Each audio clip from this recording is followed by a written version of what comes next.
अस्सलामुअलैकुम dear students, as you know this is your अफसर और हमारा चैप्टर अभी चल रहा है बेटा इलेक्ट्रिसिटी। आज हमारे चैप्टर का मोस्ट इम्पॉर्टेंट टॉपिक होने वाला है, that is about Ohm's law. जिसने पढ़ा होगा उसको बेटा इसकी इम्पोर्टेंस पता होगी। जैसा कि आप लोगों को पता है कि हमारे पढ़ने का पैटर्न कुछ अलग है, तो आज हमने वो सारी क्योरीज एज इट इज जैसे मैं लाता हूँ, सारी क्योरीज जितनी भी क्योरीज आप लोगों के एग्जाम में पूछी जा सकती है, कुछ ऐसी भी है जो आप लोगों को टच भी नहीं कराएंगे जितने भी टीचर्स के पास आपने पढ़ा होगा बेटा। तो वो सारी क्योरीज मैंने आप लोगों के सामने रखी है। सबसे पहली क्योरी, अगर कोई लॉ आता है सबसे पहली चीज क्या होती है, वो लॉ दिया किसने, एज इट इज हमारी क्योरी क्या है, ओम्स लॉ को दिया किसने है, किसने दिया। उसके बाद ओम्स लॉ हमें समझाता क्या है, ओम्स लॉ का मोटिव क्या है कि हम समझें, वो हमें इसके बाद पढ़ना पड़ेगा।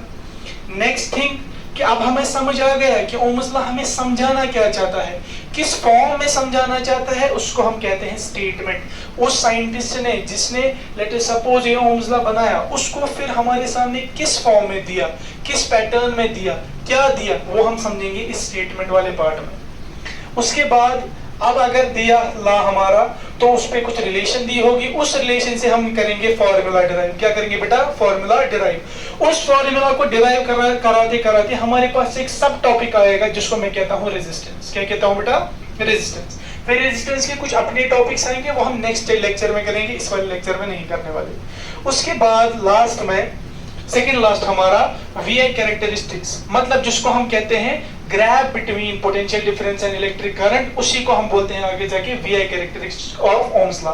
उसी को मैंने आप लोगों के लिए ग्राफ लिखा है जो हम इसमें पढ़ने वाले हैं।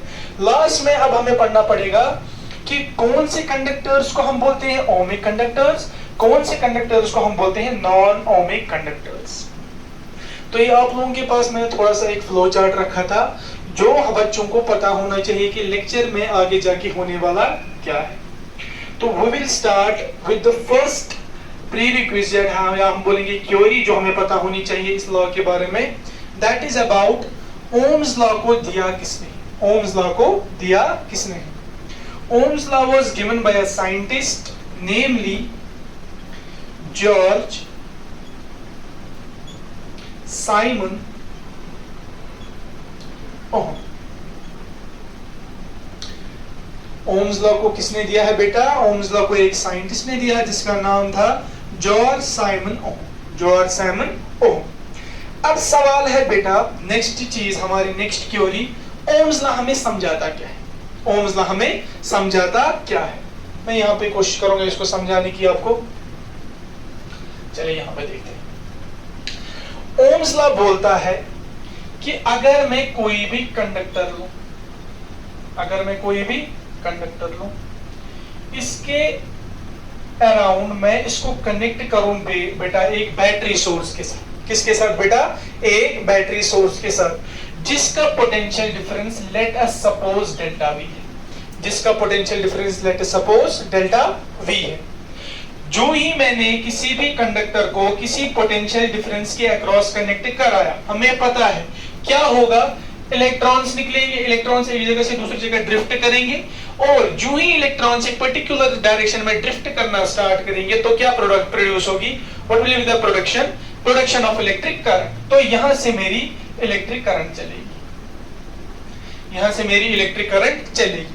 अब ओम्स लॉ क्या समझाता है, ओम्स लॉ समझाता है relationship between delta we and electric current, delta we and electric current. Ohm's law हमें समझाता है उस कंडक्टर में पोटेंशियल डिफरेंस और जो यहाँ पे करंट बनी, उन दोनों के बीच में आपस में क्या रिलेशनशिप है। अगर मैं डेल्टा वी को बढ़ाऊं तो इलेक्ट्रिक करंट के साथ क्या होगा, और अगर मैं डेल्टा वी को कम करूं तो इलेक्ट्रिक करंट के साथ क्या होगा। यही हमारी सेकेंड थ्योरी है कि हमारा जो ओम्स लॉ है ये हमें समझाता है क्या है, क्या समझाता है कि पोटेंशियल डिफरेंस और इलेक्ट्रिक करंट में आपस में क्या रिलेशनशिप पाई जाती है। आई होप ये भी आपको समझ आ गया होगा। अब सबसे इंपॉर्टेंट चीज, what will be the statement. इसने क्या ऑब्जर्व किया, जब ये इस पे काम कर रहा था तो इसने बोला कि इन दोनों के बीच में रिलेशनशिप हमें कौन सिखाएगा, ओम्स लॉ। रिलेशनशिप क्या है, रिलेशनशिप दो चीजें हो सकती है, या तो मैं बोलूंगा डायरेक्ट रिलेशन होगी, या तो मैं बोल सकता हूं डेल्टा वी एंड आई के बीच में डायरेक्टली रिलेशन होगी। मतलब डायरेक्ट रिलेशन का मतलब क्या होता है, डेल्टा वी बढ़ाया इलेक्ट्रिक करंट बढ़ेगी, डेल्टा वी घटाया इलेक्ट्रिक करंट घटेगी। या दूसरी चीज क्या हो सकती थी, इनवर्स रिलेशनशिप आ सकती थी, इनवर्स रिलेशनशिप। ठीक है, अब सवाल है कि what will be the inverse relationship. जिनको नहीं पता है उसका मतलब है कि अगर मैं डेल्टा वी को बढ़ाऊंगा इलेक्ट्रिक करंट घट जाएगी, अगर मैं डेल्टा वी को कम करूंगा इलेक्ट्रिक करंट बढ़ जाएगी। इसी को हम कहते हैं इनवर्स रिलेशनशिप। अब जो ही ओम्स लॉ आया, ओम जो था, इसने क्या ऑब्जर्व किया, इसकी क्या ऑब्जर्वेशन थी, इसने हमें सिखाया कि जो डेल्टा वी है, जो डेल्टा वी है, दो ही रिलेशन आ सकती थी। अब इसने बोला इन दोनों के बीच में डायरेक्ट रिलेशन होती थी, एक एक्सपेरिमेंटल वैल्यू है। इसने बोला कि डेल्टा वी और इलेक्ट्रिक करंट, डेल्टा वी और इलेक्ट्रिक करंट आपस में किस रिलेशनशिप में पाए जाते हैं बेटा, डायरेक्ट रिलेशनशिप में। मतलब जो ही मैं यहां पे पोटेंशियल डिफरेंस बढ़ाऊंगा, लेट अस सपोज सबसे पहले मेरा था 2 वोल्ट का पोटेंशियल डिफरेंस, कितना था, 2 वोल्ट का potential difference. Let us suppose current बनी, लेट अस सपोज 4 एम्पीयर।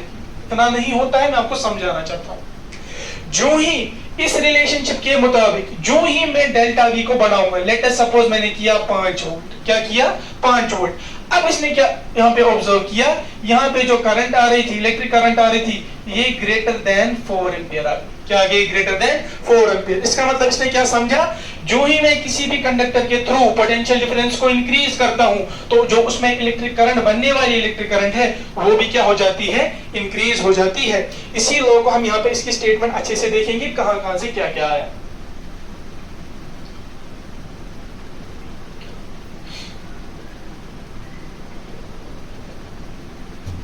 देखो बेटा, क्या मैंने बोला, इसने ऑब्जर्व, यहाँ पे इसकी ऑब्जर्वेशन थी delta V is directly proportional to I, delta V is directly proportional to I. मतलब जो ही मैं डेल्टा वी बढ़ाता हूं, मेरी इलेक्ट्रिक करंट भी खुद ब खुद बढ़ जाती थी। जो ही मैं डेल्टा वी को कम करता हूं, मेरी इलेक्ट्रिक करंट भी कम हो जाती है। अब ये मेरे पास रिलेशनशिप है, अब ये मेरे पास रिलेशनशिप है।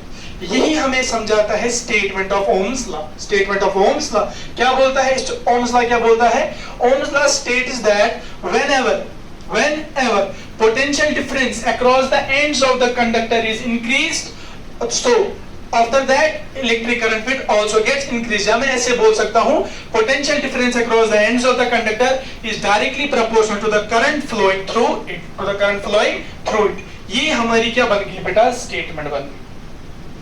अब अगर मैं यहाँ पे लिखने बैठा स्टेटमेंट तो वीडियो बहुत ज्यादा बड़ा बन जाएगा, यहाँ पे हम समझने की कोशिश करेंगे। उसके बाद क्या होता था, हमारा नेक्स्ट टॉपिक फॉर्मूला, क्या बनाना होता था, फॉर्मूला। अब सवाल है सर क्या ये फॉर्मूला है, मैं बोलूंगा नहीं, क्योंकि इक्वलिटी की साइन यहाँ पे नहीं है। हमें पता है प्रोपोर्शनैलिटी साइन हटाने के लिए, प्रोपोर्शनैलिटी साइन हटाने के लिए और इक्वलिटी की साइन लाने के लिए हम यूज करते हैं एक प्रोपोर्शनैलिटी कांस्टेंट। क्या करते हैं बेटा, प्रोपोर्शनैलिटी कांस्टेंट। हर किसी इक्वेशन में, हर किसी लॉ में अलग अलग प्रोपोर्शनैलिटी कांस्टेंट आता है। ओम्स लॉ में जो प्रोपोर्शनैलिटी कांस्टेंट आता है उसको हम बोलते हैं बेटा रेजिस्टेंस। क्या बोलते हैं, रेजिस्टेंस। तो क्या करेंगे, डेल्टा वी वापस इसकी जगह मैं लिखूंगा इक्वल टू, कब लिख सकता हूं, जब मैं यहाँ पे एक प्रोपोर्शनैलिटी कांस्टेंट यूज करूंगा और यहाँ पे प्रोपोर्शनैलिटी कांस्टेंट कौन सा होता है, आर, और आई अपना क्या आएगा वापस। अब ये सर आर क्या है, सर आर क्या है, ये कुछ नहीं है बेटा, ये प्रोपोर्शनैलिटी कांस्टेंट है। क्या है, प्रोपोर्शनैलिटी कांस्टेंट, जिसका एक अपना अलग से नाम होता है जिसे हम कहते हैं रेजिस्टेंस। क्या कहते हैं बेटा, रेजिस्टेंस। रेजिस्टेंस होता क्या है वो सारा पढ़ना है हमें, फिलहाल ये समझो डेल्टा वी किसके बराबर था, delta V directly proportional to I. ये हमारे पास रिलेशन आ गई, ये हमें स्टेटमेंट समझाती थी। इसके बाद क्या हुआ, जो ही मैंने प्रोपोर्शनैलिटी साइन को हटाने की कोशिश की और इक्वलिटी की साइन को लाने की कोशिश की, तो मुझे यूज करना पड़ा एक प्रोपोर्शनैलिटी कांस्टेंट जिसको मैं नाम देता हूं रेजिस्टेंस। इसी डेल्टा वी को हम लिखते हैं बेटा आर आई या आई आर, और ये लिखते हैं बेटा delta V is equal to I R, delta V is equal to I R. ये हमारी क्या बन गई बेटा फॉर्मूला। इस पे न्यूमेरिकल एक्सपेक्टेड होता है, आ सकता है, इस पे न्यूमेरिकल एक्सपेक्टेड हो सकता है। आई होप फॉर्मूला भी आप लोगों को समझ आ गई होगी। अब हमारे पास नया टॉपिक क्या बन गया बेटा, ये रेजिस्टेंस। सर रेजिस्टेंस तो आपने प्रोपोर्शनलिटी कांस्टेंट लाया, अब हमें रेजिस्टेंस समझाओ। चलिए बेटा अब हम रेजिस्टेंस पढ़ेंगे।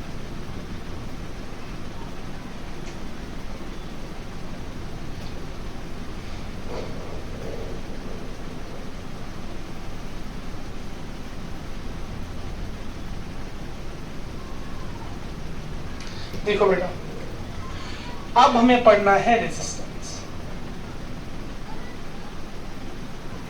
रेजिस्टेंस कुछ नहीं है बेटा, रेजिस्टेंस एक प्रॉपर्टी होती है कंडक्टर की, प्रॉपर्टी ऑफ कंडक्टर, या कंडक्टर में बोल सकता हूं, या सिंपल वर्ड्स में property of matter, property of matter, जिसका काम क्या होता है, opposes flow of current, flow of current। फिर से मैं बताऊंगा रेजिस्टेंस क्या होता है बेटा, ये मैटर की एक प्रॉपर्टी होती है, ये मैटर की एक प्रॉपर्टी होती है, जिसका काम क्या होता है, जिसका काम होता है अपोज करना, रोकना, किसको, फ्लो ऑफ करंट को, रोकना किसको, फ्लो ऑफ करंट को। लेट अस सपोज मेरे पास यहां पे एक कंडक्टर ये है, इसका potential difference let us suppose है 2 वोल्ट, ये मेरे पास दूसरा कंडक्टर है, सेम लेंथ सेम एरिया सब कुछ सेम है, बस मैंने यहां पे भी पोटेंशियल डिफरेंस क्या रख दिया 2 वोल्ट। अब क्या किया मैंने बेटा, इसकी रेजिस्टेंस मैंने रखी 5 ओम, इसकी रेजिस्टेंस मैंने रखी 10 ओम, इसकी रेजिस्टेंस मैंने रखी 10 ओम। हमें पता है बेटा पोटेंशियल डिफरेंस अगर सेम है, पोटेंशियल डिफरेंस अगर सेम है तो इलेक्ट्रिक करंट भी क्या होगी, सेम। अभी मैंने सिखाया पोटेंशियल डिफरेंस बढ़ाने से बढ़ेगी, घटाने से घटेगी, मगर अगर पोटेंशियल डिफरेंस दोनों कंडक्टर्स का सेम है, लेंथ सेम है, एरिया सेम है, तो क्या होगा, इलेक्ट्रिक करंट भी क्या होगी, सेम ही होगी। लेट अस सपोज इसमें इलेक्ट्रिक करंट दौड़ रही है 2 एम्पियर की, इसमें भी दौड़ थी 2 एम्पियर, क्या दौड़ थी बेटा 2 एम्पियर की। मगर मैं एक चीज भूल रहा हूं, मैंने यहां पे बोला है इस कंडक्टर की रेजिस्टेंस 5 ओम, क्या है बेटा 5 ओम, और इसकी रेजिस्टेंस कितनी है 10 ओम। अब दोनों में से मुझे बताओ रेजिस्टेंस किसकी ज्यादा है, इसकी रेजिस्टेंस क्या है ज्यादा, इसकी रेजिस्टेंस क्या है कम। अगर इसकी रेजिस्टेंस ज्यादा है तो इसका मतलब रेजिस्टेंस ज्यादा, opposition to the flow of current क्या होगा ज्यादा, मतलब करंट को रोकने वाली चीज क्या होगी ज्यादा, रोकने वाली प्रॉपर्टी क्या होगी ज्यादा। तो अब मुझे आप लोग बताओ अगर इसमें करंट सॉरी रेजिस्टेंस ज्यादा, अपोजिशन टू द करंट क्या होगी ज्यादा, तो इसमें इलेक्ट्रिक करंट ज्यादा फ्लो करेगी कि कम फ्लो करेगी, और यहां पे भी मुझे बताओ इलेक्ट्रिक करंट ज्यादा फ्लो करेगी कि कम फ्लो करेगी, इन दोनों को कंपैरिजन में। देखो बेटा क्या करेंगे, सबसे पहली चीज वोल्टेज सेम, तो दोनों में इलेक्ट्रिक करंट सेम आना चाहिए, मगर जो ही मैंने रेजिस्टेंस देखी इसकी रेजिस्टेंस ज्यादा है, रोकने वाली चीजें ज्यादा है, तो इसमें इलेक्ट्रिक करंट इसके कंपैरिजन में क्या होगी बेटा कम। अब यहाँ पे आ जाओ, वोल्टेज सेम है, रेजिस्टेंस उसके कंपैरिजन में कम है, अगर रेजिस्टेंस उसके कंपैरिजन में कम है तो रोकने वाली चीजें क्या होंगी कम, अगर रोकने वाली चीजें कम है तो इलेक्ट्रिक करंट इसमें क्या होगी बेटा ज्यादा, किसके कंपैरिजन में, इसके कंपैरिजन में। आई होप आपको रेजिस्टेंस का कॉन्सेप्ट समझ आ गया होगा। अब सवाल है सर रेजिस्टेंस को डिनोट किससे करते हैं, रेजिस्टेंस को डिनोट किससे करते हैं, resistance is denoted by capital R, resistance is denoted by capital R. अब इसके बाद सर क्या रेजिस्टेंस के कुछ फॉर्मूले होते हैं या कुछ यूनिट्स होते हैं, मैं बोलूंगा हाँ। देखो बेटा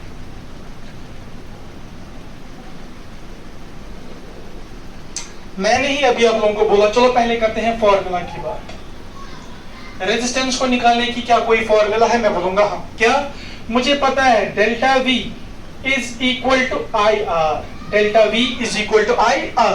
अब मुझे डेल्टा वी चाहिए, आई चाहिए कि आर चाहिए? सर हमें आर चाहिए। हमें क्या चाहिए? तो आर को मैं एलिमिनेट करूंगा। अब देखो बेटा, आर को मैं एक साइड लाऊंगा, तो ये जो आई है ये इसके मल्टीप्लिकेशन में है, तो इसको मैं कहां लिख सकता हूं बेटा? नीचे लिख सकता हूं। तो आर किसके बराबर बन गया? Delta V by I. Delta V by I. Sir हमें डेल्टा वी भी आता है निकालना, आई इंटू आर। सर हमें आर भी आता है निकालना, delta V by I. Sir अब अगर हमें कभी इलेक्ट्रिक करंट निकालनी होगी, डेल्टा वी और आर देके होगा, तो मैं सीधे लिख सकता हूं delta V by R is equal to I. क्यों? डेल्टा वी को यही रखा, आर को नीचे लाया, तो मुझे क्या मिल जाएगा? आई मिल जाएगा। अगर किसी को ये निकालने में बेटा कंफ्यूजन है, तो उसको मैं एक ट्राइंगल देता हूं, वो ट्राइंगल याद रखेगा, उसको कभी इसकी फॉर्मूला में गड़बड़ नहीं दिखेगी। देखो क्या करना है बेटा, एक ट्राइंगल बनाना है। क्या बनाना है? एक ट्राइंगल। इस ट्राइंगल के यहां से दो टुकड़े करने हैं, लाइक दिस। और जो ये नीचे वाला चेंबर है, इसके बीच में भी एक लाइन खींचनी है, ताकि यहाँ पे टोटल कितनी जगह बने, कितने डब्बे बने? 3 डब्बे बनने चाहिए। कितने बनने चाहिए बेटा? 3 डब्बे। ऊपर वाले डब्बे में मुझे लिखना है डेल्टा वी। क्या लिखना है बेटा? Delta we. नीचे वाले डब्बे में लिखना है आई। क्या लिखना है बेटा? आई। और इस राइट साइड वाले डब्बे में मुझे लिखना है आर। क्या लिखना है? आर। अब लेट अस सपोज मुझे डेल्टा वी चाहिए, मुझे डेल्टा वी चाहिए ऐसे। सर मुझे डेल्टा वी निकाल के दो। डेल्टा वी किसके बराबर होगा? डेल्टा वी निकाला, जिस जो चीज निकालनी है उसको छुपाओ, उसको छुपाओ। अब आई और आर बचा, आई और आर बचा, ये एक ही लाइन में आ रहे हैं, तो ये हमें पता ही है, इनके बीच में मल्टीप्लिकेशन होगा। क्या होगा बेटा? तो डेल्टा वी किसके बराबर बनेगा? I into R. I into R. Delta V बराबर आई इंटू आर। इस ट्राइंगल से भी क्या निकला? डेल्टा वी बराबर आई इंटू आर। सर मुझे आई निकालो। आई निकालना है तो आई को छुपाएंगे, आई को जो ही मैं छुपाऊंगा, बचा क्या? डेल्टा वी और आर। मगर इनके बीच में क्या मल्टीप्लिकेशन साइन है कि डिवीजन की साइन है? क्योंकि ये दो लाइंस में आ रहे हैं, ऊपर एक नीचे एक, न्यूमरेटर डिनोमिनेटर, तो इनके बीच में कौन सी साइन आ रही है? डिवीजन की। तो सर मैं लिख सकता हूं आई बराबर delta V by R. Delta V by R. Sir delta V भी सीखा, आई भी सीखा, आर निकाल के दिखाओ। आर को छुपाओ, जो ही मैंने आर को छुपाया बचा डेल्टा वी और आई। तो अगर ये भी किस में आपस में डिवीजन में है, तो क्या बनेगा? डेल्टा वी बाई आई। ये आपकी 3 फॉर्मूला हो गई। ओम्स लॉ में क्या क्या पूछ सकते हैं? डेल्टा वी, आई और आर, तीनों को निकालने की 3 डिफरेंट फॉर्मूलाज आप लोगों के पास आ गई। अब सर हमें रेजिस्टेंस को और कुछ पढ़ना है, रेजिस्टेंस के बारे में बोलूंगा। क्या पढ़ना है? सर आपने बोला रेजिस्टेंस बराबर होता है डेल्टा वी बाई आई, तो इसका यूनिट बताओ क्या होगा? वही यूनिट जो इन क्वांटिटीज का होगा, और जिस मैथमेटिकल ऑपरेटर से डिवाइड, मैथमेटिकल ऑपरेटर जो इस पे लगा है वही उन यूनिट्स पे भी लगेगा। देखो यूनिट ऑफ आर मुझे चाहिए, इसका यूनिट क्या होता है? डेल्टा वी का वोल्ट पढ़ाया है ऑलरेडी। और करंट का क्या होता है बेटा? एम्पियर। क्या होता है? तो पहला क्या बन गया हमें? वोल्ट पर एम्पियर। क्या बन गया पहला यूनिट? वोल्ट पर एम्पियर। अब इसका एक ऐसा यूनिट भी होता है। क्या होता है बेटा? ऐसा यूनिट। ऐसा यूनिट किस नाम पे दिया है? उस साइंटिस्ट के नाम पे जिसने ओम्स लॉ को बनाया, क्योंकि ओम्स लॉ की ही डेरिवेशन है सारी, उसी को पढ़ रहे हैं। इसका ऐसा यूनिट होता है बेटा ओम। क्या होता है? इस ओम को दिखाने का तरीका कुछ ऐसा है, लाइक दिस। तो जो हमारा रेजिस्टेंस है उसमें क्या आ गया बेटा? 2 यूनिट्स आ गए। एक फॉर्मूला से निकलने वाला यूनिट वोल्ट पर एम्पियर, और दूसरा यूनिट क्या है बेटा? ओम, जो इसका ऐसा यूनिट है। सर इसके बाद कुछ आ सकता है? हाँ बेटा, एक और चीज रेजिस्टेंस के बारे में आ सकती है। क्या? Define 1 ohm of resistance. Define 1 ohm of resistance. मैंने वो सिखाया आपको कैसे 1 वाली क्वांटिटी से डील करते हैं। फिर भी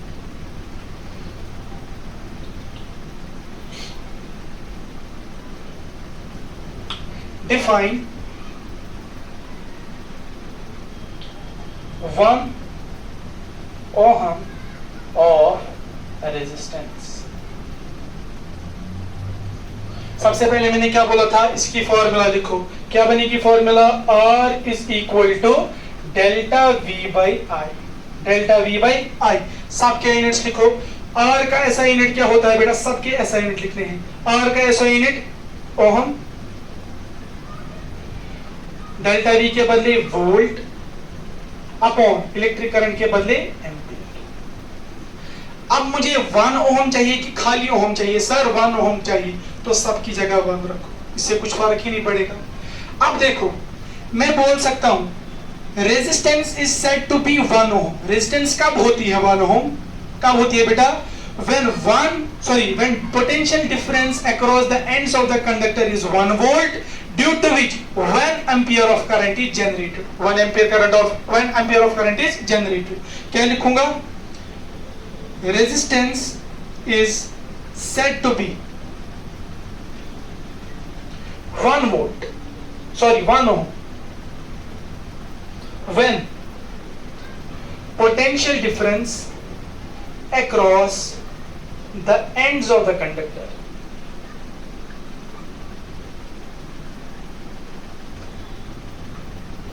is 1 volt, due to which 1 ampere of current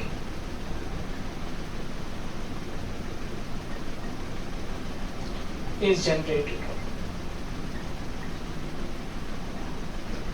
Due to which 1 ampere of current is generated. क्या मैंने बोला? Resistance is said to be 1 ohm when potential difference across the ends of the conductor is 1 volt, due to which 1 ampere of current is generated. समझ आया बेटा? समझ आया? अब क्या और चीज कुछ है? हाँ सर, जो रेजिस्टेंस है इसका सिंबल होता है, इसको कंडक्टर में दिखाने का एक सिंबल होता है। क्या सिंबल होता है? सर ऐसा कुछ सिंबल होता है, इसको कहते हैं रेजिस्टर। क्या कहते हैं बेटा? रेजिस्टर। रेजिस्टर एक ऐसा डिवाइस होता है जिसकी वजह से कौन सी प्रॉपर्टी आती है बेटा कंडक्टर में? रेजिस्टेंस की प्रॉपर्टी आती है। समझ आया? अगर मुझे इस सारी जितनी भी मैंने यहाँ पे इंफॉर्मेशन दी इसको मुझे कंडक्टर में दिखाना होगा, मैं क्या करूंगा? मैं कुछ नहीं करूंगा, मैं ऐसे एक कंडक्टर बनाऊंगा,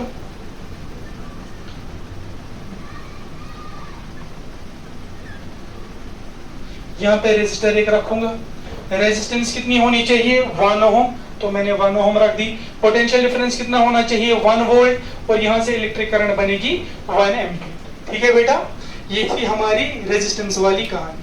इसके बाद सर और कुछ? हाँ बेटा, अब क्या हुआ जब साइंटिस्ट ने, जब जॉर्ज सेवन ओम ने ये सारी चीजें डिस्कवर की, उसके बाद उसने बोला मैं इस पे एक ग्राफ प्लॉट करूंगा। क्या करूंगा? प्लॉट ग्राफ, जिसको उसने नाम रखा VI characteristics of Ohm's law. क्या नाम रखा बेटा? VI characteristics of Ohm's law.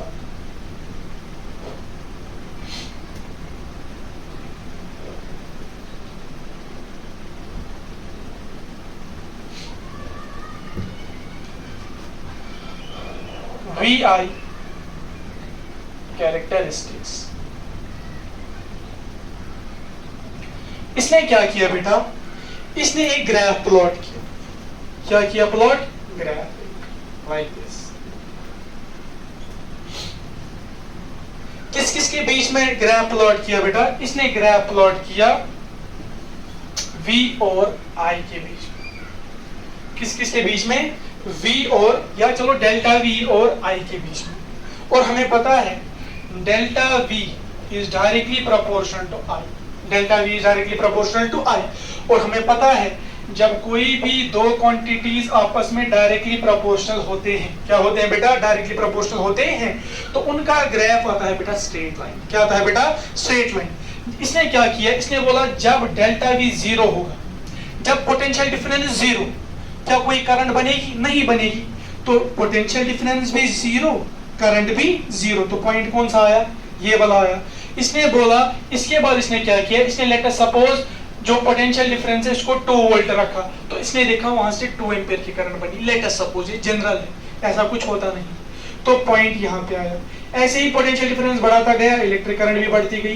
Potential difference बढ़ाता गया, इलेक्ट्रिक करंट भी बढ़ती गई, और बढ़ाता गया और बढ़ती गई, और बढ़ाता गया और बढ़ती गई। जो ही इसने इस लाइन को ज्वाइन किया, इन डॉट्स को ज्वाइन किया, तो इसने देखा जो मेरा पोटेंशियल डिफरेंस और इलेक्ट्रिक करंट का ग्राफ है वो क्या आ गया बेटा? वो आ गया एक स्ट्रेट लाइन आ गया। वो एक स्ट्रेट लाइन आ गया जिसकी स्लोप पॉजिटिव थी। जिसकी स्लोप पॉजिटिव थी। पॉजिटिव मतलब चढ़ने वाली चढ़ाई, हम ऐसे लफ्जों में याद रखेंगे, चढ़ने वाली चढ़ाई। अगर ये लाइन और ये लाइन है, ठीक है बेटा, ये मुझे लग रही है उतरने वाली चढ़ाई, तो यहाँ पे स्लोप होती है नेगेटिव। ये मुझे लग रही है चढ़ने वाली चढ़ाई, तो यहाँ पे स्लोप क्या होती है बेटा, पॉजिटिव। यही होता है मेरा VI characteristics of Ohm's law. आप लोगों के सिलेबस में बेटा इसकी बहुत छोटी सी बात की गई है, मैंने वही पढ़ाया आपको, क्योंकि वीडियो बहुत बड़ा बन जाएगा, वरना इस पे बहुत सारी चीजें हैं जो इस ग्राफ पे मैं समझा सकता हूँ। ठीक है बेटा, तो चलते हैं आगे वाले लास्ट वाले टॉपिक पे, क्या, ohmic and non ohmic conductors. Ohmic and non ohmic conductors.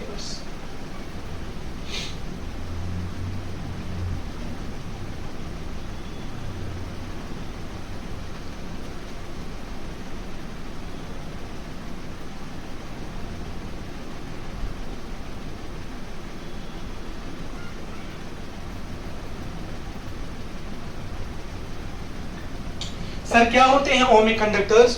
Ohmic conductors वो वाले कंडक्टर्स होते हैं, ओमिक कंडक्टर्स वो कंडक्टर्स होते हैं